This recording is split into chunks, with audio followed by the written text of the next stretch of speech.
nostri angeli che sono con noi tutti i giorni. Autostrade per l'Italia, la Giro Italia premia l'impegno per la sicurezza stradale. Per questo motivo andremo a consegnare effettivamente un riconoscimento alle polizie stradali con cui lavora in stretta collaborazione per andare ad assicurare quello che è il rispetto del codice della strada e ai propri operatori che grazie al loro impegno vanno quotidianamente a contribuire a quella che è la sicurezza della viabilità. Quindi in questa giornata, prima del via della tappa Grotte di Frassassi Ascoli Piceno, vado ad invitare su questo palco innanzitutto il responsabile di esercizio del 7° tronco di Pescara, Marco Ciancetta.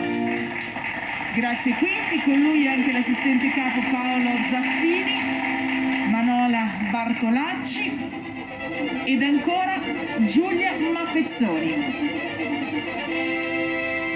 Ed ora, cari amici di questa partenza, pronti al via di questo nuovo inizio, vi racconto anche la motivazione. A questa partenza abbiamo visto quindi la consegna da parte di Autostrade per l'Italia per mano appunto del responsabile qui presente di esercizio del 7° tronco di Pescara, Marco Ciancetta, ad un premio all'assistente capo Paolo Zaffini. Manola Bartolacci non è presente, ma salutiamo e ringraziamo anche Marco Renzi, e dall'agente Giulia Maffezzoni in servizio nella sottosezione autostradale di Fano per aver, pensate un po', interrotto in tempi celeri e senza tragiche conseguenze una condotta di guida estremamente pericolosa. Quindi noi vi ringraziamo, vi chiederei di fare alcuni passi in avanti anche per essere più vicini ai nostri fotografi. Perfetto, così, grazie. Facciamo un bel applauso, perché in questo caso non eravamo noi i protagonisti di questo momento difficile, ma insomma potrebbe sempre succedere. Quindi un ringraziamento ancora una volta ad Autostrade per l'Italia e ovviamente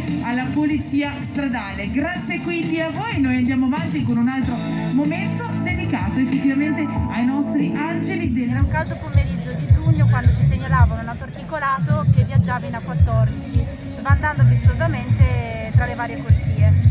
Giunti sul posto con l'ausilio di un'altra pattuglia siamo riusciti a fermarlo in piazzale di sosta, dove riuscivamo a constatare che era in altissimo grado alcolemico, e con l'ausilio poi appunto dell'altra pattuglia provvedevamo a liberare il traffico che si era formato dietro.